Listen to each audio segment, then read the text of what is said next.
The UFO phenomena is quite an elusive topic. Despite many years of documented encounters, there is still no confirmation from any official authorities, be it mainstream science or government, that there may be something otherworldly going on. On the contrary, there's often ridicule and avoidance whenever this subject comes up. Yet most of the general public believes that extraterrestrial UFOs exist and that the government is hiding information from us. Many people have had UFO sightings themselves. However, most people also don't give it much attention or thought, believing that it doesn't really affect us anyway and that we'll deal with it once official contact has been made. But what if the UFO phenomena is not what we thought it is, but has influenced humanity and the world at large for thousands of years? What would be the implications? Our views on life and existence, science and religion, spirituality and evolution, consciousness and psychology, as well as reality as we know it, would take on a whole new understanding when looking deeper into the UFO phenomena and the possibility of a higher alien intelligence affecting our world. Maybe we're not the main show here on Earth, and maybe not even on top of the food chain. Let's not forget, not too long ago we believed that the Earth is flat. What else will we discover? In general, it is impossible to get into any discussion about this topic with people who dismiss something right away without having sincerely looked into the evidence and research. There is no point in simply discussing beliefs and set viewpoints. Discussion is only constructive when it is not limited by personal preference, beliefs, or a conditioned worldview. Open-minded objectivity is essential when seeking truth. With that in mind, we must also be discerning, because truth is often mixed with lies, especially in a topic outside of what is socially and culturally accepted. It's a big swamp, but the sincere seeker who approaches the subject with a critical mind can see that, without any doubt, something otherworldly is going on and has been going on for a while. There's one important issue that needs to be considered when dealing with such fringe topics: our own level of cultural conditioning. Many people project a certain typical image on the extraterrestrial phenomena based on Hollywood movies and sci-fi literature, which mostly tends to humanize intelligent alien beings in some way and keeps it on a very physical level, with aliens supposedly coming from another planet and acting out human qualities. What we see in the mainstream does affect how we view this topic, even if only unconsciously. The conditioning through official culture which has fictionalized this topic is deep and far-reaching. It cannot be underestimated. The question is, how to separate truth from lies? How can we find out what is really going on in this elusive field? What do we really know, and what do we just believe or assume? We should never underestimate the trap of wishful thinking and denial. Looking at it all with what the Buddhists call beginner's mind helps in the process of revealing the truth. No preconceived ideas or assumptions, but simply looking at it as it is, cross-referencing the data and research out there, using logic and intuition alike, separating disinformation from reliable information, slowly putting together the pieces of this puzzle. It is obviously a topic where no one has the whole picture, and there's still much to discover. But at one point, when you have a certain amount of pieces, you can start to see an image arising. Let's look at some of these pieces and how the image could look like.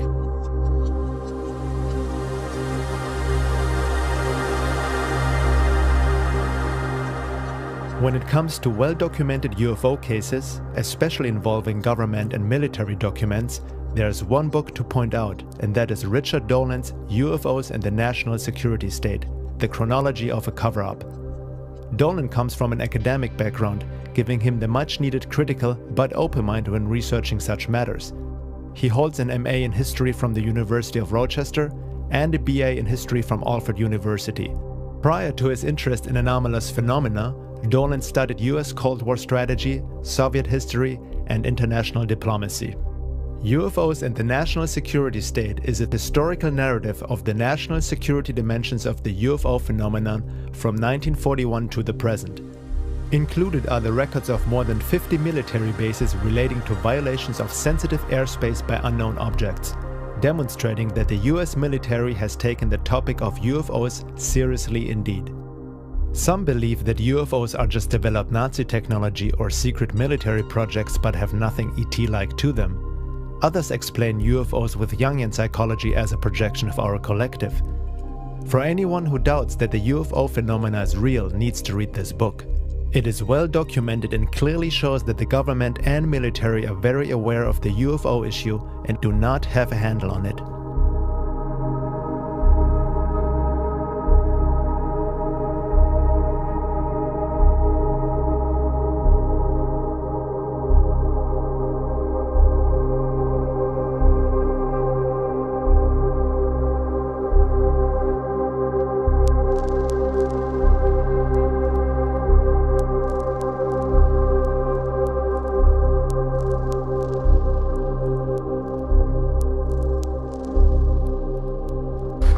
One of the interesting things about the UFOs in the history of this country, 1952, a very big year. Why? Well, for one, it seemed like the entire nation was being invaded by UFOs. Civilians and military people alike around the country were watching these things. Military people reported them a lot. This is a memo from the Director of Scientific Intelligence for the CIA to the Director of the agency, Walter Beadle Smith, in December 1952, and this is what it says. At this time, the reports of incidents convince us that there is something going on that must have immediate attention. Sightings of unexplained objects at great altitudes and traveling at high speeds in the vicinity of major U.S. defense installations are of such nature that they are not attributable to natural phenomena or known types of aerial vehicle. It's the CIA. People don't just come out and say, boss, I think we're being invaded. But that's about as close as you're going to get in a classified memo to the director of the Central Intelligence Agency in 1952. The really extraordinary encounter occurred when this object detached a smaller object from it, which then pursued the F-4 interceptor. The pilot pulled an extreme turn to get away from the object, and this small object turned inside his own arc and then rejoined the mother craft for a perfect rejoin. That's 1976. What can do that today, much less 35 years ago? Well, officially speaking, we don't really know. Unofficially, I think we do know. These are advanced technology that is not being operated, officially at least, by our own civilization. And therein lies the problem with the UFO phenomenon. Everyone in the world knows there's something going on, and no one in official power is ever willing to admit it. There are people who are so hidebound in their opinions and so skeptical about this without bothering to look at any of the evidence that they will say, well, the government did look into this. The government did have Project Blue Book. They investigated it. They found there was really nothing to this. I heard that there was a scientific investigation too that also debunked UFOs. That explanation to this day is used by the Air Force and by the government to dismiss the whole topic of UFOs. But here's the deal. Project Blue Book, a joke of an operation. I have a letter here from 1955 to the commander at Ent Air Force Base in Colorado Springs, Colorado, about UFO reports. In keeping with the purposes of the UFOB program, in this case UFOB means UFO, it is necessary to strive to reach as many case solutions as possible, thereby reducing the percentage of unknowns to a bare minimum. Not a minimum, a bare minimum. As pointed out in the UFOB guide, the word solution cannot always be used in the scientific sense when dealing with UFOBs. For this purpose, it must more often mean that a given case meets a given hypothesis. If it looks like it might be a flock of birds, you don't have to bother investigating, just put down birds and it's solved. And we're told that they investigated a total of 12,618 sightings and only 701 remained unidentified. Look, I'll tell you right now, those people didn't do one investigation that was worth a damn. That is the scientific foundation, if you can believe it, as to why your government continues to this day to deny that there is a UFO reality worth investigating. Dolan also examines the rising of a national security state or military-industrial complex independent of official government supervision, as well as the issue of disinformation and counterintelligence programs COINTELPRO, designed to deliberately spread false information in order to keep the public away from the truth. Compartmentalization is the name of the game, on a need-to-know basis.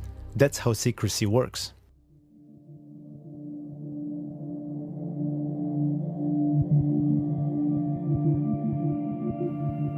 Many people who have looked into the topic of UFOs have come across the Disclosure Project, an organization under the guidance of Stephen Greer, which also reveals the government and military involvement in the UFO field. At first, the Disclosure Project seems to be a very good source and has a somewhat more serious image than your average UFO site. Greer and his project is quite popular these days, especially in the New Age movement. UFO enthusiasts seem to take Greer's work as a credible, reliable source and are happy to hear that our benevolent space brothers are here, possibly providing us with technology like zero-point energy, which the secret government is apparently hiding from us. According to Greer, we are also threatening the aliens and a possible contact scenario because of our space weapon program. While there is some valid information presented by Greer with the very ideal objective of bringing about disclosure of the UFO phenomena through Congress, there also seems to be disinformation, in particular in regards to the intention of the visitors. Greer claims that there is no evidence of any negative behavior on part of the ETs. But is that true? UFO researcher Guy Malone writes about Stephen Greer. There are certain problems with the lesser known but equally sought after goals of the Disclosure Project, which hide, in plain sight, behind the noble top-line pursuit of disclosure, which should raise concerns. Namely, the seemingly religious zeal with which Dr. Greer promotes the intergalactic community we are supposedly being invited to join. These other non-essential to disclosure pursuits are built upon a single faulty premise, that UFOs are not ever harmful. It is simply unreasonable to believe that, as a noted ufologist, Dr. Greer has never heard of these or similar reports. Too much of the UFO community simply ignores all such reports in favor of either an undeserved loyalty to the ufonauts or a hidden agenda, political, spiritual, and/or financial. Promotion of UFO beings as benevolent and the ideal of a peaceful intergalactic community is the hallmark only of uninformed researchers, well-informed disinformation agents, New Age acolytes, and UFO cult leaders. If the government doesn't really know much and has no handle on it, as Richard Dolan has shown in his research, then that puts into question the disclosure through government as promoted by Greer and others. One has to ask, who is going to disclose what? Are we really so naive to believe that the government would just come out and tell us the truth, even if they knew what was going on? Sincere researchers in the UFO field are starting to look through Greer's agenda more and more, as his claims do not hold up to the data uncovered. Could Greer be a disinformation agent in classic COINTELPRO fashion? Laura Knight-Yajic writes about Greer in her book, The Secret History of the World. In the present day, we have Stephen Greer's Disclosure Project. Based on the mail I get, it seems that many in the New Age UFO community think that this is a great and novel idea. However, history shows that it has been tried before.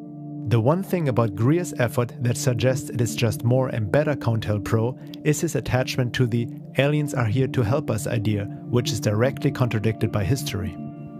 In regards to secrecy of the UFO issue, referring to Dolan's work, she writes, "This brings us back to the problem of the secret state and its agenda.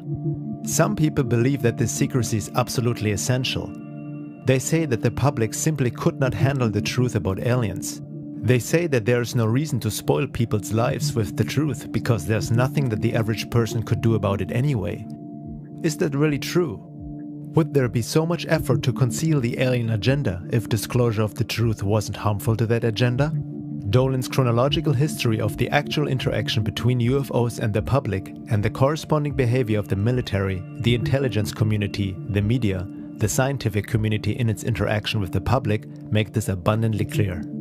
It seems obvious from the documentary evidence as well as the behavior of the military in response to UFOs and the alien matter that the aliens do have an agenda and that, at some level in the layers of secrecy, there are those who know, at least on a need-to-know basis, what the agenda is. It seems abundantly evident that the secrecy has been enjoined on this group by the aliens themselves.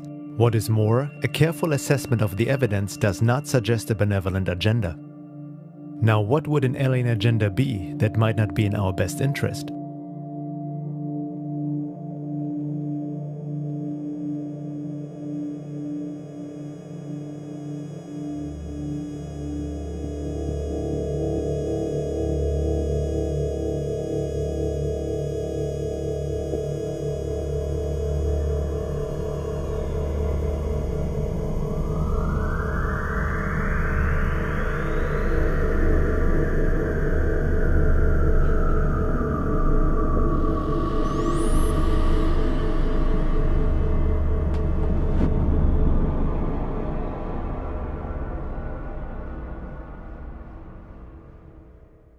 A very important issue, which Stephen Greer and many supporters of the benevolent alien scenario seem to completely miss, distort, or deny, is the topic of alien abductions. For the layman who has never looked into it seriously, it may be a topic to make fun of, making jokes about anal probing and such, but anyone who has ever researched that field in more depth knows that the picture is not very funny. There is a high strangeness to this whole abduction phenomena which is hard to explain. Many abductions are not that obvious and can only be retraced through hypnosis, as the aliens seem to have an ability to mind control the abductee, erase memory, manipulate space and time, as well as implant certain thoughts, emotions, everything from bliss to indifference, and even false memories of what really went on in an abduction. This happens through the use of a hyperspace technology that makes our technology look like the Stone Age. Some abductions have been reported fully conscious without hypnosis, and there seem to be many similarities between the stories of thousands of reported abduction cases worldwide, independently showing a rather disturbing picture. Dr. David M. Jacobs has been doing research in the UFO abduction field for over 40 years, published several books and has worked with thousands of abductees, mostly using hypnosis techniques to reveal these experiences. He states, "My research is based on more than 42 years of UFO research. In addition, since 1986, I have conducted over 1,000 hypnotic regressions with abductees. I have tried to be as objective and as agenda-free as possible. I have no New Age, spiritual, religious, transformational, or transcendent program to promote. I try to stay as close to the evidence as I can. However, there is no possibility that I have avoided error. The majority of evidence for the alien abduction phenomenon is from human memory derived from hypnosis. It is difficult to imagine a weaker form of evidence, but it is evidence and we have a great deal of it." Admitting to the difficulty of researching the abduction phenomena, Jacobs, however, rules out the idea that abductions are just a psychological or imaginary issue. Too many accounts from too many unrelated people tell the same developing stories over and over, which just don't fit into any psychological frame. So how does a typical abduction look like? Jacobs describes it in a nutshell. Abductions are a complex series of events and procedures directed by the abductors to passive or controlled abductees. In a typical or common abduction, humans are taken out of their normal environment by aliens. The people are rendered passive and cannot resist. They are taken aboard a UFO, their clothes are removed, and they are made to lie on a table. A series of physical, mental, and productive procedures are then administered to the subjects. People's physical bodies are probed and examined, sperm is taken, eggs are harvested. The aliens perform staring procedures during which they gaze into abductees' eyes at a distance of only an inch or two. These mind scan procedures appear to be neurological manipulations which give the aliens the ability to enter into people's minds. After the table procedures, abductees report that they are sometimes taken into other rooms where they are required to have skin-on-skin contact with unusual-looking babies. Abductees say that these babies seem to be crosses between humans and aliens. They call them hybrids. Abductees also see hybrid toddlers, older youth, adolescents, and adults. Sometimes abductees report that they are required to perform tasks, that they are tested in some way.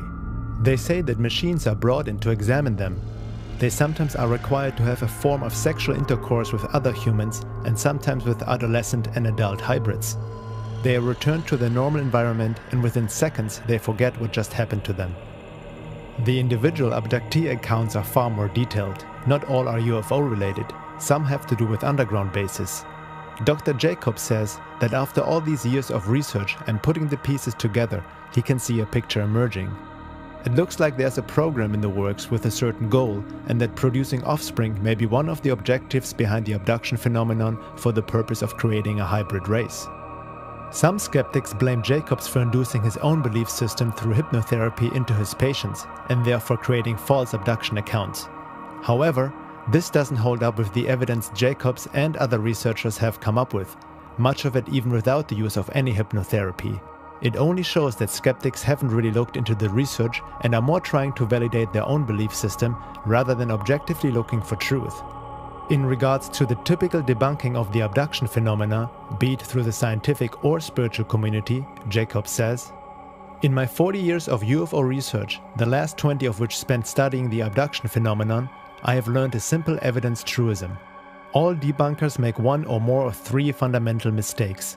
They do not know the evidence, they ignore the evidence, or they distort the evidence. Any of these errors would be catastrophic and perhaps even scientifically dishonest when writing about something of accepted scientific consequence. Leaving in mistakes is tantamount to ignoring or to distorting the evidence. Unfortunately, when it comes to abductions, all debunkers comply with the evidence truism. There are no exceptions." Dr. Rick Strassman, author of DMT, the Spirit Molecule, hypothesizes that alien abductions are brought on by the accidental release of DMT, dimethyltryptamine, produced by the pineal gland inside the brain. While conducting DMT research in the 1990s at the University of New Mexico, Dr. Strassman advanced the theory that a massive release of DMT from the pineal gland prior to death or near death was the cause of the near-death experience NDE phenomenon.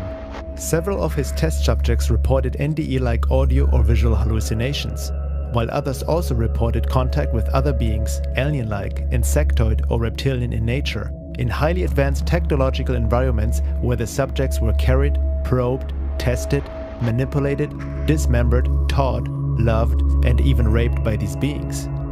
It is interesting to note how similar the accounts of his test subjects, who were administered DMT intravenously, are in comparison to what can be found in abduction research. DMT certainly is a mystery molecule that seems to open doorways to another world or reality.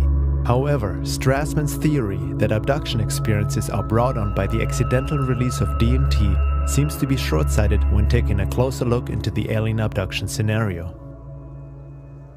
A respected researcher and abductee herself had been Dr. Carla Turner. She authored 3 books on the abduction phenomenon: Into the Fringe, Taken, and Masquerade of Angels. She died of a strange fast-acting cancer in 1996 after being threatened for her work. She was just 48 years old. Dr. Turner confirmed the work of Jacobs and others. However, she thinks that the creation of a hybrid race is not the whole picture, as there are many cases of abductions that show different behaviors and agendas. She really must have struck a chord, as she was harassed by agents and military alike throughout her life until her death. According to her research, Dr. Turner believes that humans are being used as a resource by these aliens in many ways.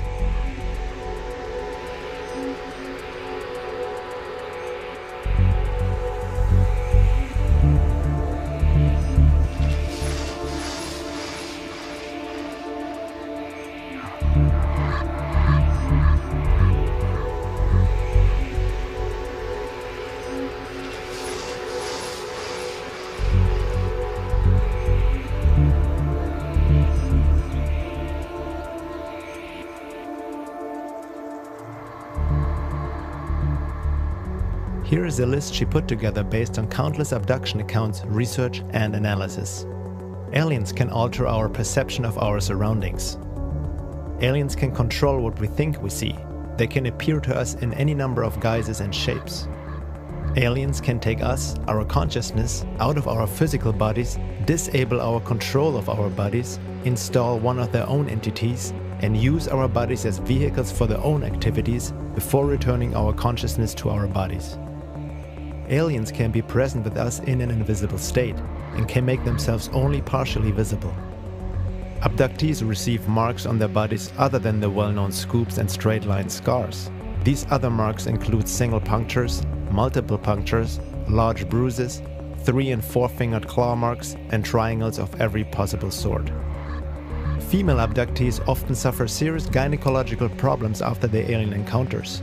And sometimes these problems lead to cysts, tumors, cancer of the breasts and uterus, and to hysterectomies. Aliens take body fluids from our necks, spines, blood veins, joints such as knees and wrists and other places. They also inject unknown fluids into various parts of our bodies. A surprising number of abductees suffer from serious illnesses they didn't have before their encounters. These have led to surgery, debilitation, and even death from causes the doctors can't identify. Some abductees experience a degeneration of their mental, social, and spiritual well-being. Excessive behavior frequently erupts, such as drug abuse, alcoholism, overeating, and promiscuity. Strange obsessions develop and cause the disruption of normal life and the destruction of personal relationships. Aliens show a great interest in adult sexuality, child sexuality, and in inflicting physical pain on abductees. Abductees recall being instructed and trained by aliens. This training may be in the form of verbal or telepathic lessons, slideshows, or actual hands-on instruction in the operation of alien technology. Abductees report being taken to facilities in which they encounter not only aliens, but also normal-looking humans, sometimes in military uniforms, working with the alien captors. Abductees often encounter more than one sort of alien during an experience, not just the greys. Every possible combination of grey, reptoid, insectoid, blonde, and widowspeak have been seen during single abductions, aboard the same craft or in the same facility. Abductees report being taken to underground facilities where they see grotesque hybrid creatures, nurseries of hybrid humanoid fetuses and vats of colored liquid filled with parts of human bodies. Abductees report seeing other humans in these facilities being drained of blood, being mutilated, flayed, and dismembered and stacked lifeless like cords of wood. Some abductees have been threatened that they too will end up in this condition if they don't cooperate with their alien captors. Aliens come into homes and temporarily remove young children, leaving their distraught parents paralyzed and helpless. In cases where a parent has been able to protest, the aliens insist that the children belong to us. Aliens have forced human abductees to have sexual intercourse with aliens and even with other abductees, while groups of aliens observe these performances. In such encounters, the aliens have sometimes disguised themselves in order to gain the cooperation of the abductee, appearing in such forms as Jesus, the Pope, certain celebrities, and even the dead spouses of the abductees. Aliens perform extremely painful experiments or procedures on abductees, saying that these acts are necessary but give no explanation why. Painful genital and anal probes are performed on children as well as adults. Aliens make predictions of an imminent period of global chaos and destruction. They say that a certain number of humans will be rescued from the planet in order to continue the species, either on another planet or back on Earth after the destruction is over. Many abductees report they don't believe they're alien captors and foresee instead a much more sinister use of the rescued humans. Further commenting on that list, Carla Turner states, "In every instance from this list, there are multiple reports from unrelated cases, confirming that such bizarre details are not the product of a single deranged mind. These details are convincing evidence that, contrary to the claims of many UFO researchers, the abduction experience isn't limited to a uniform pattern of events. This phenomenon simply can't be explained in terms of crossbreeding experiments or scientific research into the human physiology." Since most abductions are not remembered consciously, Dr. Jacobs believes that there are millions of abductions worldwide of people who have not the slightest idea that they had been abducted. Dreams and issues of missing time can be hints that an abduction has actually occurred. Sometimes people remember later in life, after 30 to 50 years or so, that something like an abduction had occurred earlier in life. Hypnotic regression can help to uncover more. However, there's also physical evidence at times, such as body marks, and there are conscious recollections without the need of hypnosis. According to abductee stories, most abductions are performed by the typical grey alien, which has become a sort of pop culture icon thanks to Hollywood. Sometimes there are reptilian and humanoid entities present who seem to oversee such procedures. Some people believe that abductions are performed because these aliens are dying, claiming that they need our DNA and that in a sense we are helping them. On the other hand, some supporters of the benevolent alien scenario suggest that abductions and genetic manipulation of humans happen on purpose for our benefit in order to upgrade our DNA for the shift. However, This assumption doesn't hold up in light of the overall research and merely downplays the abduction phenomena by painting an inferior and innocent image of the aliens or seeing them as saviors. The gray aliens seem to be just biogenetic robots performing assigned and programmed tasks, but are not in charge nor a race on their own.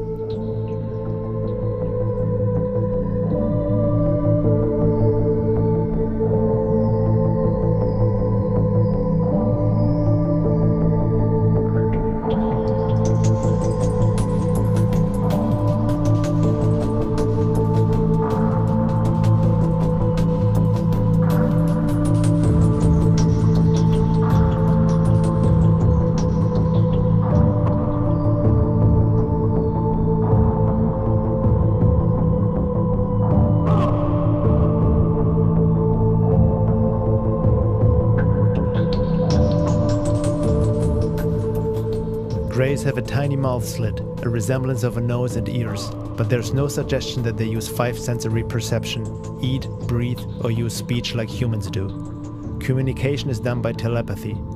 Dr. Jacobs also believes that the gray alien is a product of human-alien genetic manipulation, and the reason why mouth, ears, and nose have a regressed, underdeveloped appearance is simply because they are not used as a human would use them.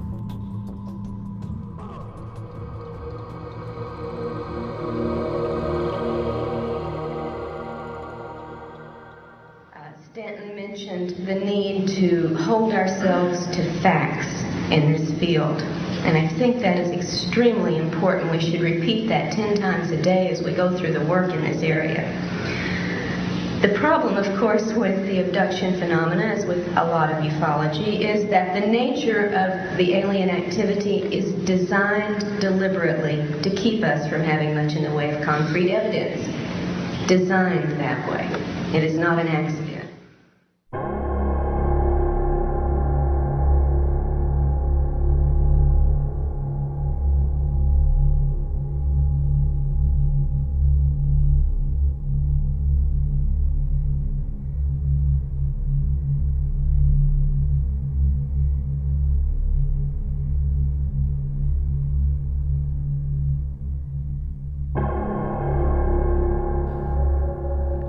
It seems that the secret government and military-industrial complex, which is in possession of alien technology and is involved with these non-terrestrial forces on some level, is not fully in control, but are themselves duped by these visitors.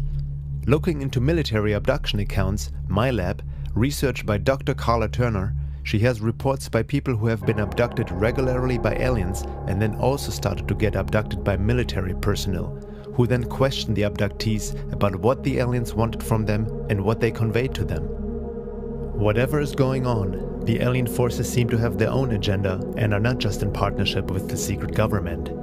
Deception is the name of the game, not only through the military-industrial complex, but also through the aliens themselves. Military abductions are happening, but they seem to have a different purpose than what Stephen Greer suggested. He believes that all abductions are simply staged by the military to give the aliens' entities a bad name. Abductions, in my assessment of this, there is no question there is an abduction phenomenon, and it is not, as has been argued by some people, most notably Dr. Stephen Greer, simply a military phenomenon. In fact, I think it's irresponsible to make this argument. There is something... Yes, you can clap for that. It boggles my mind, to be perfectly candid here, that a researcher can make such a blanket statement. You have a phenomenon that's gone on globally for a long time. You have individuals that are describing highly consistent things in terms of their abduction experience. And I don't know what else it can be other than a kind of religious-like zeal that can cause a person blindly to say the only abductions that occur are military. This I find indefensible. And I think that a careful review of the evidence certainly leads to that conclusion. Abductees and contactees seem to get duped by their alien friends as well, being told they are special and they have certain important functions to perform in the coming future. Some abductees claim that they have given permission for abduction through their unconscious mind and have developed a kind of a Stockholm syndrome, worshipping their abductors. What needs to be kept in mind is that these beings are able to create virtual realities, trigger emotions, and implant thoughts. I believe now that the reported and confirmed details in all of these reports are strong evidence against accepting consciously recalled alien encounter reports at face value because of the illusion capabilities, because of the screens, and because of the virtual reality technology that we have witnessed being manifest by these entities. I believe that if we build our theories on such information, the consciously reported information only, we're building on sand, on illusions that the aliens create for us, and I think to confuse and mislead us. Now, this is not to say, however, that all alien encounters are virtual reality events, because there is also plenty of very strong evidence for the physical nature of many of these encounters. So to be perfectly objective, the definition of abduction would have to include any event or scenario that is generated externally for the targeted person, whether it be a physical encounter, a virtual reality scenario, or a telepathic contact. Some people reported they felt this love when they had a UFO sighting. Well, looking a bit deeper into it all, a supposed feeling of love is by no means an indication that these are benevolent beings, considering they seem to be able to induce emotional states into humans at will. We can easily be emotionally manipulated, and we can be very impressionable beings.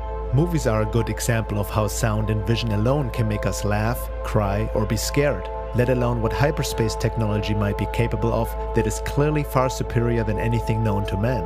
They can play any scenario to make the abductee feel as if it is a spiritual experience. Hence, many contactees claim these alien beings are benevolent, despite the fact that abductions happen against their free will to begin with. In order to fully grasp the topic of abductions, we need to let go of what we think is or is not possible, while watching our conditioned mind, which tries to explain away such experiences with basic cultural approved psychology or New Age spirituality. It is very important to understand the high strangeness of the UFO and alien phenomena. People who haven't really looked into it carefully paint pictures too fast, asking how all this could be possible on such a grand scale without anyone really noticing. They don't realize that a lot of this is a non-physical phenomena, dealing with a high-intelligence life form who might be a bit smarter than us humans and don't think like a human, that is able to pop in and out of 3D physicality, transcending time and space. They can insert thoughts, memories, emotions, and change appearances, such as past loved ones, Jesus, the Virgin Mary, Santa Claus, a Pleiadian, and so on, depending on the belief system of the abductee. This is further documented in Dr. Carla Turner's books Masquerade of Angels and Into the Fringe. In one case that I recount in Into the Fringe, James had mostly conscious recollections and almost no hypnosis. He remembered being drawn into the proximity of a beautiful Pleiadian woman who was very alluring and tender and almost seductive. She wanted him to come into her embrace. When he got into the embrace and thought she was going to kiss him, she disappeared entirely, and what was left in her place was a purplish-black, bumpy, almost slimy-looking character with fairly asymmetrical features.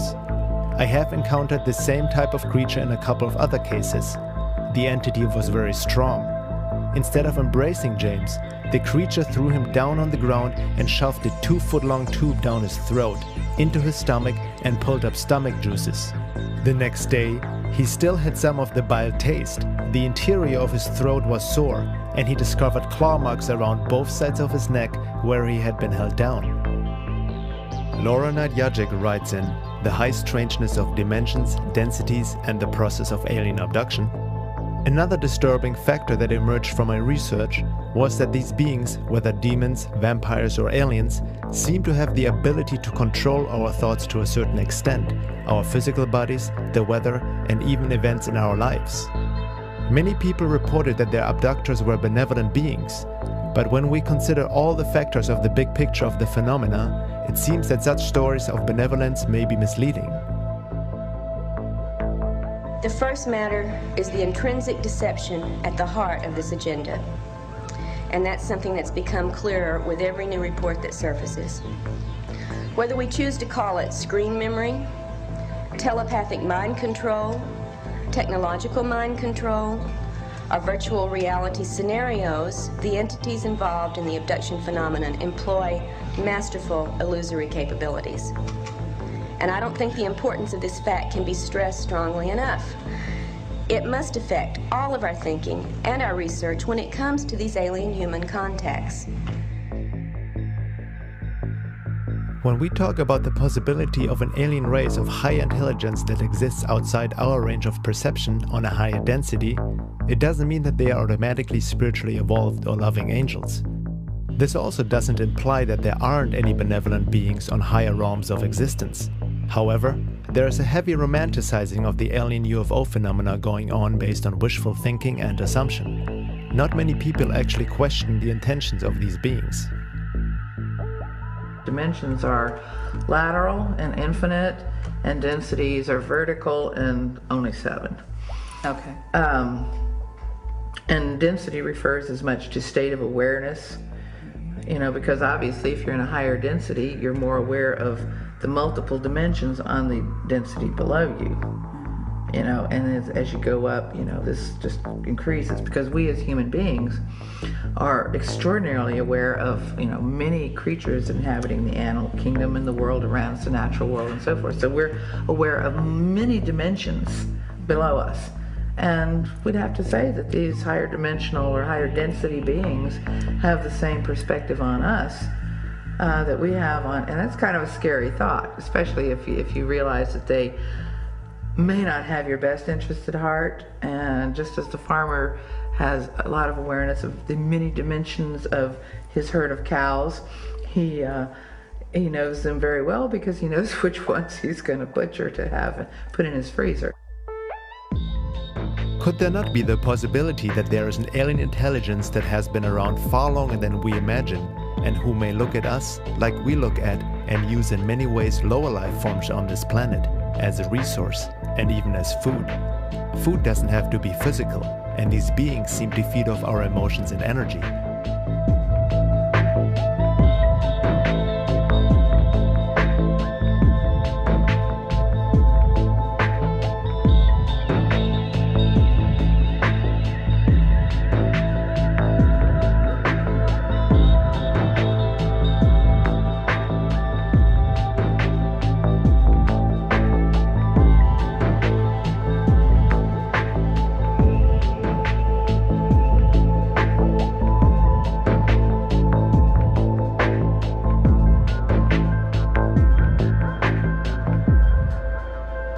Are we really the peak of God's creation and so special and holy that nothing other than ourselves would harm, control, manipulate or consume us?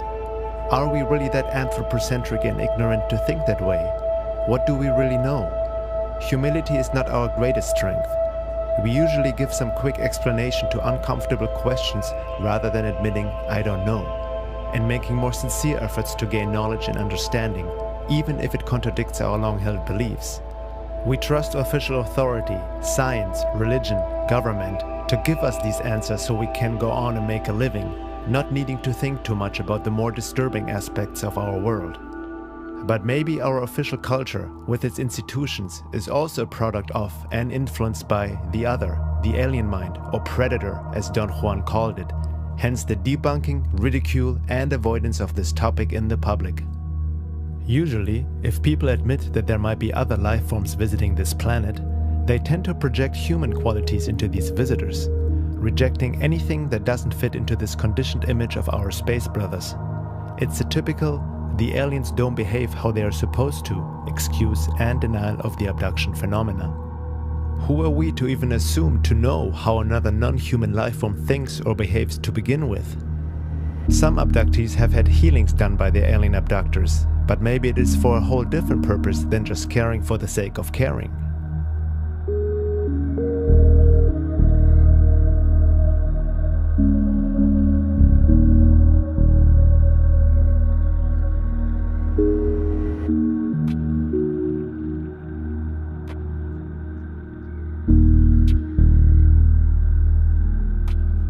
A common explanation in New Age circles is that abductees attract these experiences to them, based on the popular law of attraction and create your own reality concepts, sometimes claiming it's their karma.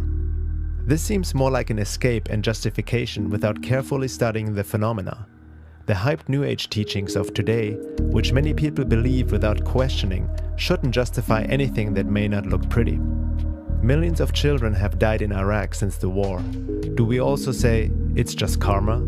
Or they just attracted it because of their thoughts and just led them to their fate? Can we see the misuse of such popular ideas when dealing with these issues? Carla Turner states in that regard, "There is a theory that says abductees who perceive their experiences in a negative way only do so because they themselves aren't spiritually or psychically advanced. Persons with higher cosmic development have positive alien encounters, so the theory goes, and those who have painful or frightening experiences are merely spiritual Neanderthals. This is a pet theory of researchers who claim that aliens, whether objectively real or not, serve as mirrors of our spiritual nature on an individual or species-wide basis." Having worked with so many decent, honest, positively oriented abductees, however, I believe this theory is wrong. It is worse than wrong, it is despicable as blaming a rape victim for the violence committed against her. This attitude leaves many abductees feeling doubly violated, first by the aliens who took them, and then by the UFO researchers to whom they turn for explanations and help. Looking at what Dr. Carla Turner and other abduction researchers have found out, it seems more likely that the gray alien is as much suffering and yearning for our soul warmth as a robot performing certain tasks. The gray aliens don't seem to be in charge, but are being used as biogenetic working drones by other more powerful beings such as reptilians or insectoids, who oversee the procedures and who actually seem to be able to plug into a gray alien and work or see through them. Implanted screen memories can also hide and distort of what an abductee has really experienced and paint a false image of what the grays really are. Screen memories may be unusually vivid dreams, recollections of meeting spirits, or even of friendly interaction with aliens. Hypnosis can get past screen memories to uncover another layer of experience, which is most often less agreeable. I remember just lying there, trying to relax. I'd opened my eyes, I seen a red light flowing across the ceiling, which it almost looked like the Aurora Borealis. Dan and Joyce Aarons say the room was dark except for the unusual light, which they describe as about 4 or 5 feet in diameter. They say it hovered over the baby's crib at the foot of their bed where their 1-year-old daughter Heather slept. Dan says that when he tried to get up, he found himself immobilized. That was the most frightening feeling I guess I've ever had in my whole life, is not being able to move. I was screaming for him to help me because I couldn't move. And I didn't know that he was paralyzed too. And we both sat up in the bed at the same time. And I said, "What the hell was that?" Dan agreed to an on-camera hypnosis session with Carpenter, during which he revisited that memorable night in 1976, the night he saw the red light over the baby's crib. This time, under hypnosis, he remembers more. He recalls cowering in the corner of his bed as he watched alien beings take his daughter Heather from her crib. He went to the crib. He went to the crib. Picked her up. I can't move. You can't move. You don't have any control over what's happening.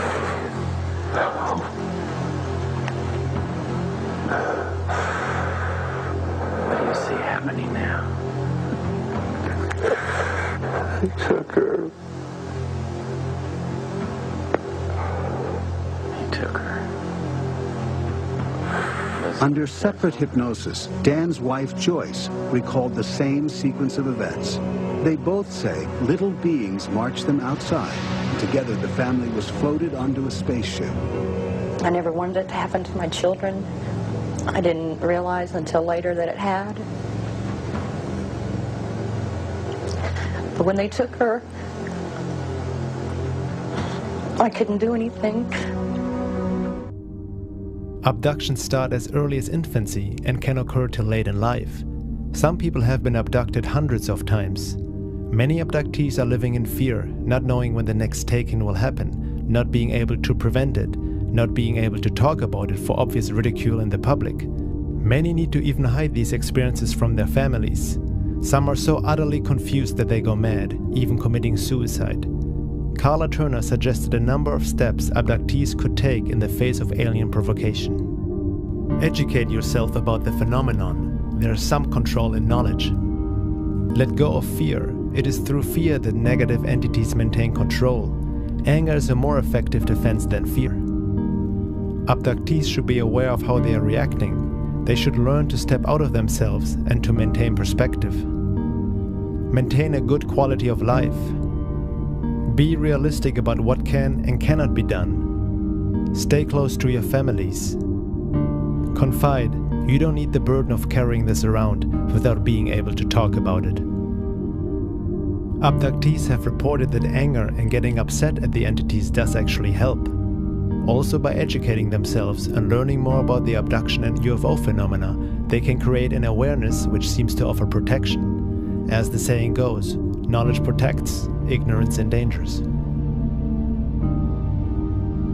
I think we need to recognize that deceptions are employed at almost every level of this interaction to keep abductees from knowing about the actual events and the actual entities involved in these encounters.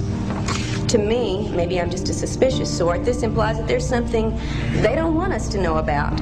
And often what seems implied from the reports is that there is something within us, the humans, something of which we could be capable, something of resistance or altering of this scenario that the abductors absolutely do not want us to be aware of. They go to great lengths to program our thinking about our encounters with them, that we are subordinate, that we are helpless, or that we are dependent, or that we belong to them. The list goes on. And they go to a great deal of trouble to convince us in every way that they can that we can do nothing about controlling these situations.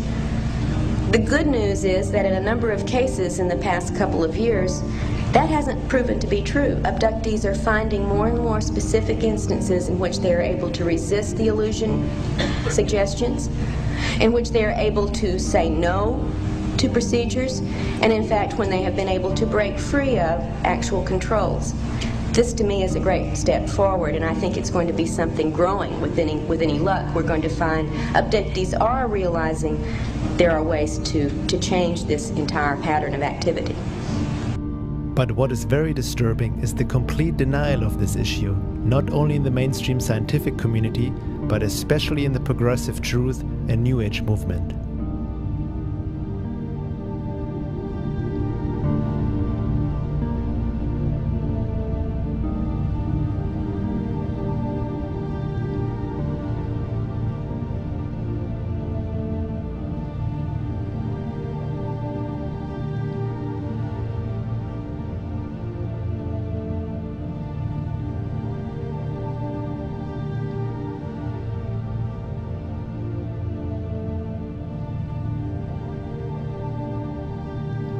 The topic of alien abductions is mostly treated as if it is non-existent, and that is the best way to keep a secret.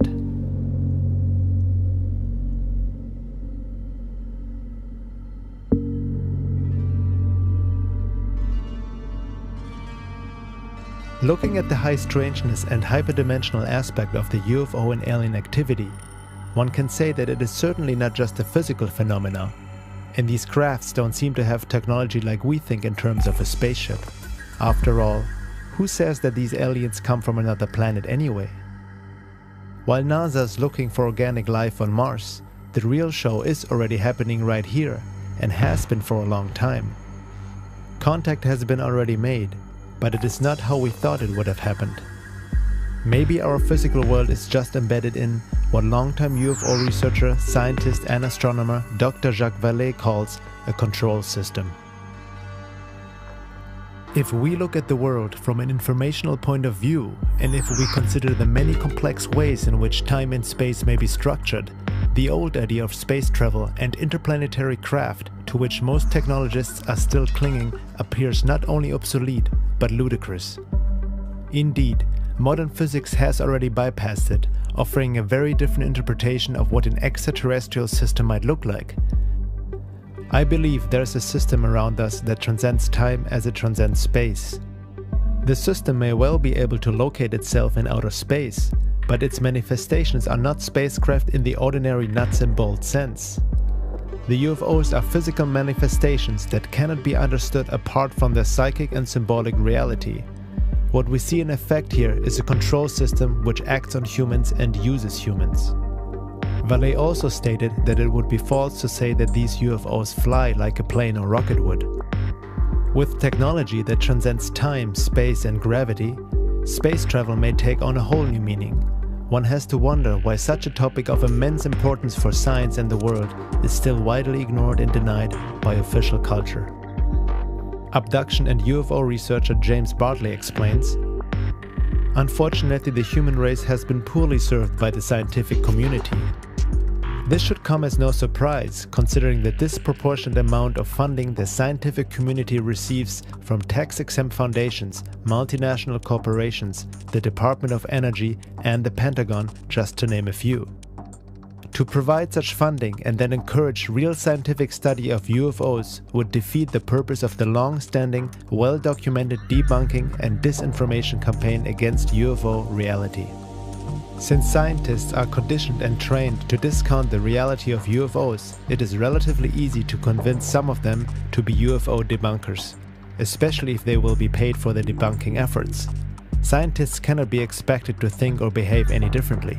They have been indoctrinated and are in need of funding. I have to laugh when skeptics and debunkers demand scientific proof for UFO sightings and alien abductions. How can science, as controlled as it is today, possibly explain the types of phenomena described by UFO witnesses and alien abductees? UFOs have been seen to divide into numerous parts and fly off in different directions. Conversely, 2 or more UFOs have been seen to fly towards one another and merge into one object. UFOs have been seen to change shape in mid-flight, and so on. Other researchers and authors also see this phenomena not like a ETs coming from another planet scenario, but something that may have been around far longer than we imagine. The same phenomena seems to have been interpreted and described by the worldview of past cultures, from fairies to demons to vampires to serpents, dragons, and other mythological figures.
Are there any other hints in ancient history and scriptures that talk about a possible hyperdimensional control system, a paraphysical phenomena which is indigenous to planet Earth?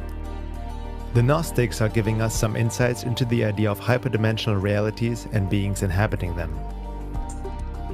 In Gnostic psychology, the Noetic science of the mystery schools, archons are an alien force that intrudes subliminally upon the human mind and deviates our intelligence away from its proper and sane applications. Working through telepathy and suggestion, the archons attempt to deviate us from our proper course of evolution. Their most successful technique is to use religious ideology to insinuate their way of thinking and, in effect, substitute their mindset for ours. According to the Gnostics, Judeo-Christian salvationism is the primary ploy of the archons, an alien implant. In the Gnostic view of human society, the archons are alien forces that act through authoritarian systems, including belief systems, in ways that cause human beings to turn against their innate potential and violate the symbiosis of nature. Because the Archons need human complicity to gain power over humankind, anyone who assists them can be considered a kind of Archon, an accessory. How do humans assist the Archons? One way is by accepting the mental programs of the Archons, that is, adopting the alien intelligence as if it were human-based, and implementing those programs by actually enforcing them in society. Another way is by actively or passively conforming to the agenda so proposed and imposed. Their most successful technique is to use religious ideology to insinuate their way of thinking. Now that is very interesting indeed, and puts also the whole New Age world of spiritual teachings as well as religion into a different light, doesn't it? Gurdjieff refers to them in the story of the evil magician, cited by Ouspensky in Search of the Miraculous. There is an Eastern tale which speaks about a very rich magician who had a great many sheep. But at the same time, this magician was very mean. He did not want to hire shepherds, nor did he want to erect a fence about the pasture where his sheep were grazing. The sheep consequently often wandered into the forest, fell into ravines, and so on. And above all, they ran away, for they knew that the magician wanted their flesh and skins, and this they did not like. At last the magician found a remedy. He hypnotized his sheep and suggested to them first of all that they were immortal, and that no harm was being done to them when they were skinned, that, on the contrary, it would be very good for them and even pleasant. Secondly, he suggested that the magician was a good master who loved his flock, so much that he was ready to do anything in the world for them. And in the third place, he suggested to them that if anything at all were going to happen to them, it was not going to happen just then, at any rate not that day, and therefore they had no need to think about it. Further, the magician suggested to his sheep that they were not sheep at all. To some of them he suggested that they were lions, to others that they were eagles, to others that they were men, and to others that they were magicians. And after this all his cares and worries about the sheep came to an end. They never ran away again, but quietly awaited the time when the magician would require their flesh and skins. This tale is a very good illustration of man's position. The Sufi were also hinting at manipulation and deception through hyperdimensional forces, especially in regards to people seeking spiritual experiences. William Chittick wrote in The Sufi Path of Knowledge, "Nowadays most people interested in the spirituality of the East desire the experience, though they may call what they are after intimate communion with God.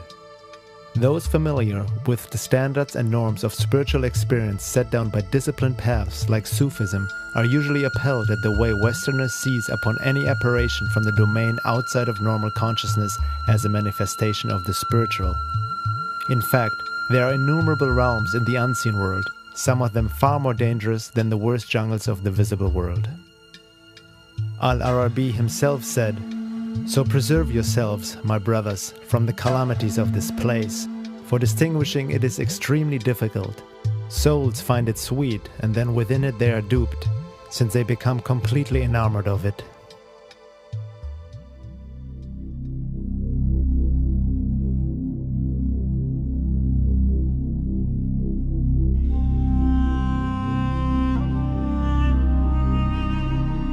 Let's consider what these sources tell us, from abduction accounts to the Archons, predators, the evil magician, and aliens. Could they all relate to the same phenomena, manipulating humanity since the beginning of time? Where did religion originally come from? Could popular New Age teachings be influenced by these same forces? A lot of channeled and New Age material tells us to just focus on love and positive thoughts since we create our own reality. We should ignore anything negative or unpleasant, telling us that eventually the light will win anyway, and we need to just watch it unfold, bathe in the photon belt, and let the divine plan unfold. Is there manipulation going on in the New Age movement for the purpose of welcoming alien entities as friends and saviors, or maybe just as a distraction from reality? Laura Nadjajic concludes, "If anything, the so-called New Age movement has been so heavily inculcated with the idea that one must not ever think about negative things, that they, above all other people, are most subject to the predations of higher realms. If you don't know about something, you cannot defend yourself against it. The consistent deflection from the truth of the state of so-called higher realms by masses of published material over the many years suggests almost a program of disinformation. it was beginning to look as though there was something or someone out there who didn't want us to know something. Having looked now more at the so-called negative alien scenario, the question comes up, are there any good aliens? How would the higher positive and spiritual non-human intelligence act? Would they interfere with free will and perform abductions? Would they help humanity against the bad aliens or the evil elite and save us?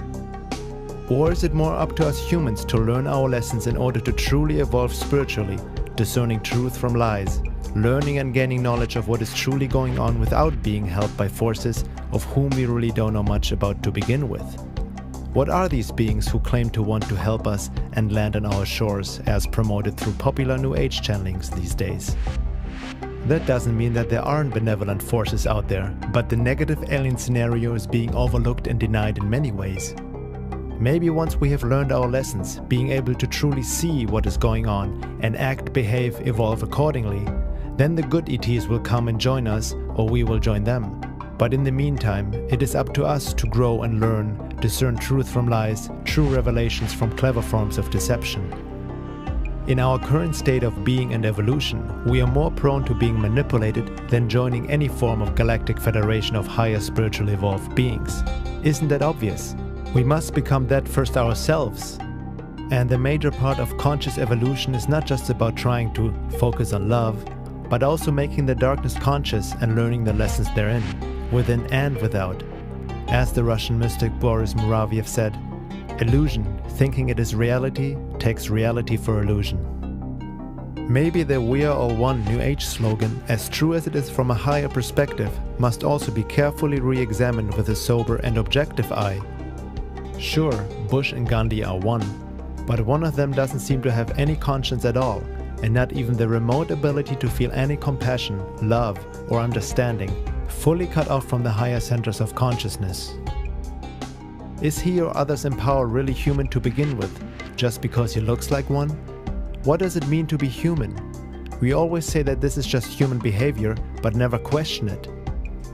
Have we ever noticed how people project all these qualities into the world leaders without ever considering that they simply may not think or feel like regular folks do, may not even be genetically wired as the average man, but can perfectly imitate and act that way and fool us along the way? This doesn't necessarily mean that Bush or other political figures are alien hybrids, but relates to another greatly misunderstood and ignored topic: psychopathy and political ponerology. From a hyperdimensional perspective, psychopaths may be even used as portals through which negative aliens can work through. Who needs aliens when we've got psychopaths? You know, I mean... But the psychopaths are being motivated by hyperdimensional beings. Yes, and also Lizzie's and Greys, right? Who are Greys are on the fourth... Well, Greys are cybergenetic probes. They're not even real beings. They're like, almost like, they're like plant-like, living like robots. Sure. You know, they're like a cross between a plant and a critter, and they grow them like plants.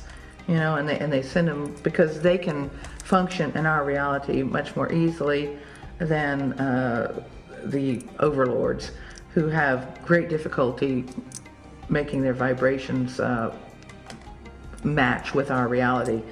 And they've also been working on hybridization projects to hybridize beings that can cross densities, that can be bi-density, that can move between densities, because they want to use these bodies themselves as incarnational opportunities when they, you know, in a sense, to use them as portals into our world.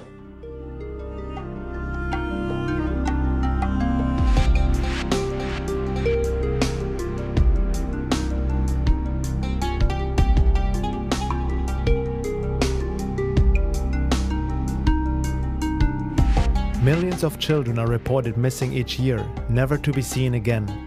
Did they just run away, or is there a more sinister truth to it? What may be the goal of this abduction and hybridization program that is going on in complete secrecy? Where is it all leading to?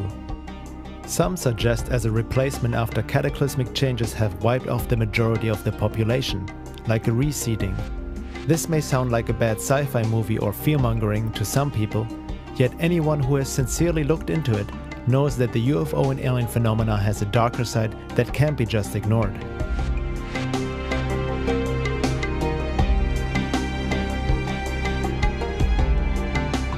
It is interesting to note that if there's something presented which may not look that pretty, it is sometimes automatically judged as fear-mongering or being negative. Some people seem to mistake objectivity for negativity and wishful thinking for positivity. Most of what people see as negative or positive are their subjective projections and opinions that don't really reflect the world as it is. We're just looking at some of the pieces of the puzzle and a possible emerging picture and resulting questions we may have to ask ourselves. It's all just information. What we do with it and how we react to it, be it fear, denial, discomfort, excitement or inspiration, is up to each one of us. One thing is for sure, the UFO and alien phenomena is real. Non-human intelligent entities are and have been visiting Earth, most likely interacting with humanity for thousands of years. The question is now, why are they here? Do they really come from outer space and a different planet? Or are they just hiding outside our perception and have been here all along, or maybe both? There are people who suggest that all we have to do is show love and project love on these beings, and that's how we become one and enter the golden age. Is that really the way and understanding of love, or is that part of the New Age disinformation program, welcoming our space brothers as friends and saviors? Intent is important, yes, we need to be positive and loving, but intent without really seeing what is going on objectively, separating truth from lies, essentially does more harm than any good. Isn't it interesting, as we all focus on global issues such as the environment, self-sustainability, the fake war on terror, economy, the banking system, etc., all important topics that need to be addressed and looked at, but all along, there seems to be something else going on which we totally ignore, deny, even laugh about, or try to explain away with questionable spiritual concepts or mainstream psychology. The high strangeness of UFOs, aliens, abductions, and hyperdimensional realities may hold major clues for what is happening and has happened on our planet in regards to history, the rise and fall of nations, religions, culture, wars, conspiracies, human behavior, psychology, basically humanity's existence as a whole, even potentially the very creation of it. Maybe the elite, which seems to control the world these days through government, media, military, and transnational corporations, are mere puppets to their hyperdimensional masters who have been manipulating humanity for ages. It seems to be happening before our eyes that they have been creating a ruthless race in which to incarnate themselves at the time of this upcoming macrocosmic quantum event so that they can rule over the rest of humanity, whatever remains, in the higher density state. In other words, they want to lock this planet into their evil garden spot for them to have control and domination. They think, of course, for all of eternity. That's their plan, that's their intention. And, we would like to see that doesn't happen. We'd like to see a future freedom for people. And the Caesar said that also is possible. But the people, can't do it until they can connect together in a certain way. And they cannot connect together in a way that can block that hyperdimensional. In other words, what we want to do is we want to cut off their power supply. There are all of these pathological people on our planet, and they're getting fueled by these hyperdimensional negative beings that are negative. You can't even plumb the depths of their negativity. You read about the most horrible crimes that have ever occurred committed by so-called humans on this planet, and you're getting a little bit of the picture of what their internal landscape is like. What are the implications for humanity when considering the possibility that hyperdimensional alien entities have manipulated humanity through belief systems and genetics since the beginning of time, or since the fall from Eden, as some may want to call it, all the while feeding on us energetically, emotionally, as well as physically? There are ancient accounts that hint to the reality of hyperdimensional control in alien life forms. There are cave paintings and scriptures, writing of the Gnostics and Sufi, the Native Americans, and various ancient esoteric teachings. This underlying hyperdimensional reality that is behind our history and how it, extrudes itself into the historical timeline, and how you can observe these long historical events and see the movement of that hyperdimensional energy through, the actions of human beings, through historical cycles, through the behavior of groups of people, through the manipulations, things emerge, This is the age of transformation, but also the age of deception. As the frequency raises on the planet, what we might be experiencing sometime in the future is an intersection of densities and the beings inhabiting them.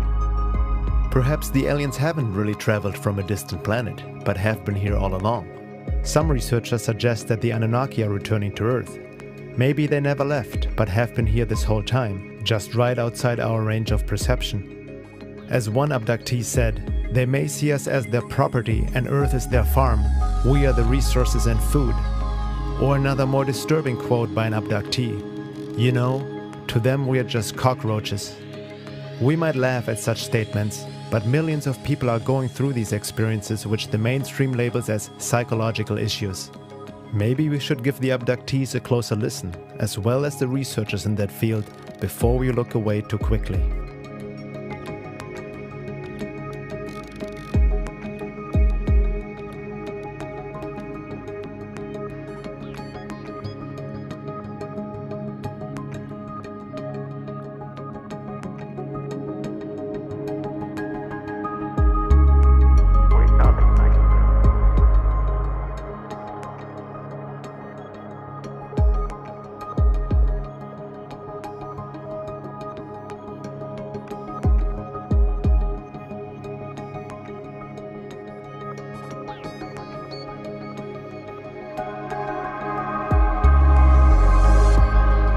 Food doesn't necessarily mean physical substance, but consciousness is food for higher density beings. These entities are feeding off our emotions and energy, and it seems they are trying to keep us in a frequency prison through genetic and other forms of manipulation, like implanting certain social, religious, and New Age belief systems. And maybe these aliens are not evil or bad to begin with, but just as bad as a human being who farms chickens for food and has a garden where he grows plants to eat. We also genetically alter our food, don't we? All is consciousness, and life feeds on life. Whoever said that we're on top of the food chain anyway? As above, so below.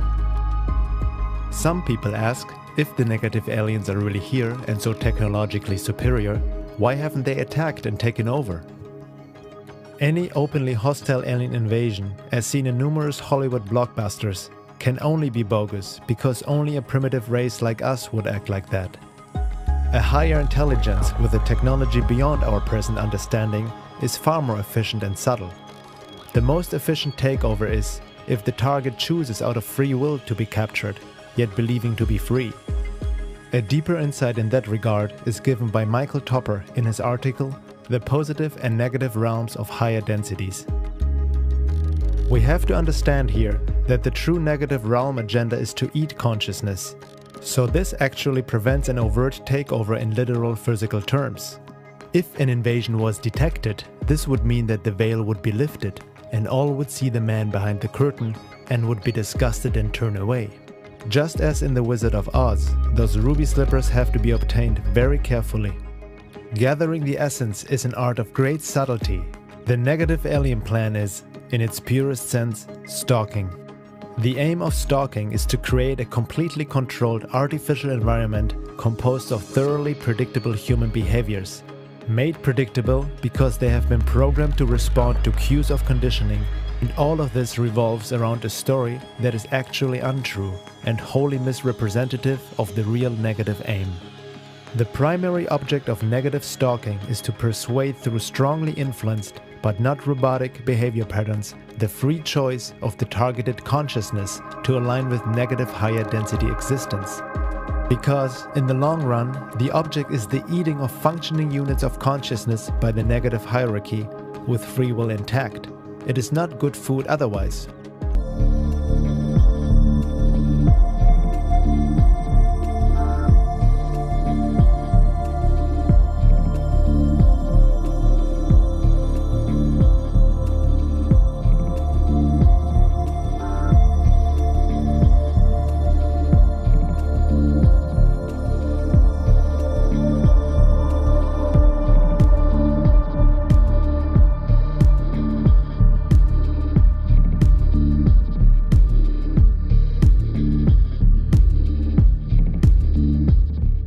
There's still much to find out about this topic.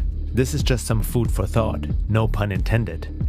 However, one thing is for sure, there's already enough well-documented material out there that shows and proves the possibility of an alien agenda, which might not be quite what we have hoped for. The high strangeness and paranormal aspect of this phenomena make it very hard to study.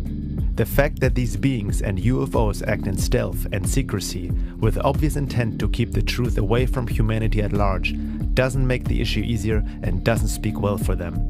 One has to ask, why would benevolent beings act that way? Why would good aliens take thousands, if not millions of people against their free will? What are they really here for? In the words of Dr. Carla Turner, and it becomes clear from these details that the beings who are doing such things can be seen as spiritually enlightened, with the best interest of the human race in mind. Something else is going on, something far more painful and frightening in many abduction encounters. As to researchers who claim that the ETs are here to help us evolve some higher consciousness, or that they're here for some other positive purpose, saving our planet, promoting world peace, etc., I challenge those researchers to incorporate anomalous data into this view. Theories are starting places for research, not proven conclusions, and UFO researchers must be willing to expand and alter their pet theories according to the data they uncover. It would be wonderful if we could shape ET experiences into something positive, but until the details of abduction encounters, all the details, are given serious consideration, I think it's dangerous to cling to theories that ignore data that will not fit. We owe it to ourselves to seek the whole truth.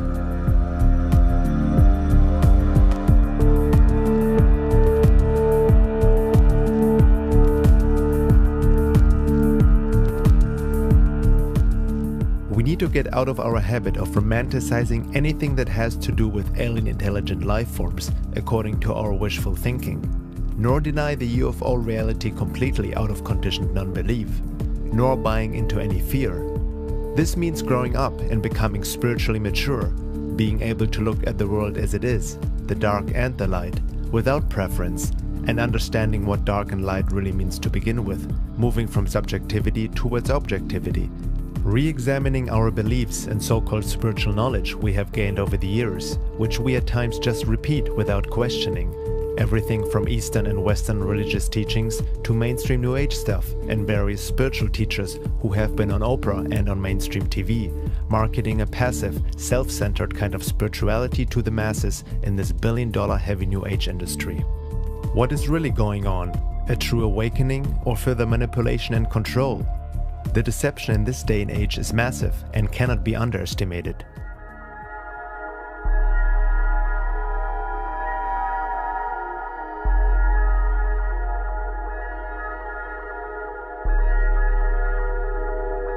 There's much disinformation in the New Age movement and UFO field these days. Most of them are not even purposely spreading disinfo, but they are duped themselves, caught in their own subjective tunnel vision and wishful thinking. As Laura Nadjajic states, "Let me make it clear at this point that I'm convinced that a lot of honest, sincere, hard-working individuals are being duped and or controlled without being fully aware of it. From the viewpoint of esoteric work, truth and objectivity should be one's principal goal. It's interesting how the popular New Age teachings these days promote subjectivity, to just focus on the self and shut out the outside, to ignore the bad, and keep manifesting reality according to one's desires and wishes. Is this really what spirituality and conscious evolution is all about? Perhaps the popular New Age teachings and create your own reality concepts are corrupt in many ways. Universal truths mixed with lies, painting a false picture of what spiritual evolution truly means, making us believe we are already God on our level to keep us in our self-inflicted prison. In this day and age of transformation and global change, it may be advisable to look more into what Don Juan called the topic of all topics: UFOs, hyperdimensional realities, and the beings inhabiting them, the magicians that play with us, our reality and consciousness. It is also not something that is just now happening. It seems to have been going on for quite a while, thousands of years. These beings are operating outside the realm of space and time, and that is exactly why the manipulation and control is so unnoticed by the general population. It transcends our comprehension and works through our own minds. It is the subtlety of this phenomena which makes the deception so hard to see, because it is already ingrained in our way of life, our culture and civilization. This also puts a big question mark on the topic of disclosure. The UFO phenomena has a strong paranormal and hyperdimensional aspect to it that can't be simply ignored.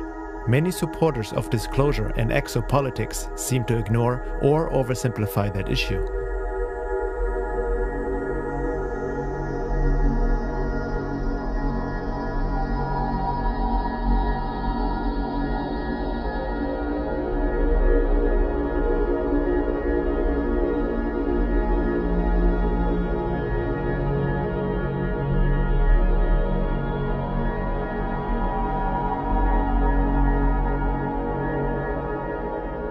The alien invasion we are subjected to is happening and has already happened through our minds and beliefs, the religious, spiritual, and genetic manipulations throughout the ages by hyperdimensional beings and methods we are only scraping to understand and most of us are not even aware of to begin with.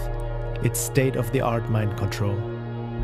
Are perhaps the aliens themselves behind the New World Order and quest for global enslavement? Most people still have a hard time realizing that 9/11 was an inside job, and that Al-Qaeda is as fake as the war on terror. If the population of this world can be already so easily deceived by such obvious means, how will they ever look through a manipulation and deception by beings they are not even aware of and whom they even might welcome as their space brothers in the near future? Interesting times indeed. In the words of Elton Turner, husband of Dr. Carla Turner. I believe that our very thoughts and consequently our behavior as a race of sentient beings are being undermined through the power of insinuation and the implantation of controlling devices in our bodies by non-human, most of the time, entities. This is truly the most effective way to invade and conquer. I do not trust such creatures, no matter what I've been told about their altruistic motives. We, as a race, have never been free to discover our own true identity. Every social advance we attempt is thwarted by some maniac who springs up with almost divine grace to lead us into madness. Every major religion has managed to find an excuse in its teachings to destroy non-believing fellow human beings. A part of me shudders every time I hear of yet another killing based on 2,000-year-old hatreds.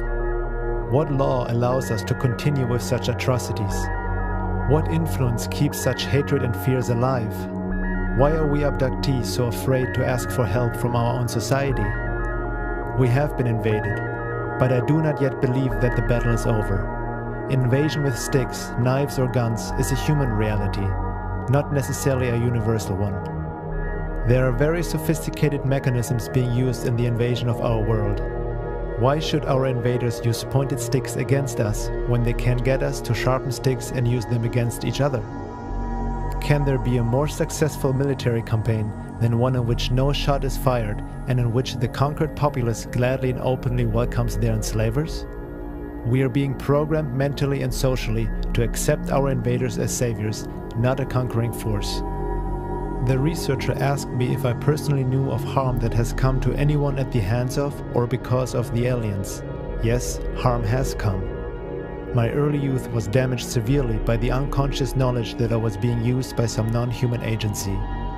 It took me 40 years to recognize that the fears which guided me daily were not of my own making, and that the rebellion I constantly felt was engendered by my contempt for the powerful invisible agents that forced me to do things that I knew were wrong even as I was doing them. For example, I did not want to marry the person who became my first wife, yet I had no control over the decision. Before we were married, we were jointly abducted and subjected to severe programming. The results brought no happiness to either of us. We both starved for love and companionship, even though we tried with all our might to find them. My son was also one of their subjects and is miserable and lost. He's an artistic person with so many unknowable fears that he's paralyzed. I know of abductees murdered by mutilations, reports of which are suppressed immediately and completely, by cancers that no physician has ever seen before, and by madness that has led to suicide. In my opinion, these acts were not caused by brothers of any sort. I do not believe that all is lost, however. I have felt a guiding hand that helped me to discover happiness and inner peace amid all this chaos and misery. What I have come to understand is that that hand is only there when I take responsibility for my own happiness and do something about whatever is bothering me. It is time that we think hard about ourselves and what we have on this gem of the universe, our home, our planet. There are laws governing the actions of our invaders, rules guiding their actions, and patterns of behavior we can discover if we will make a concerted effort to discern them. We humans have something valuable that is desirable to and usable by the alien forces acting on us. I feel it is time we take back that which is ours, that we use all our resources to discover the laws that govern reality and become the beings that we intrinsically know we are.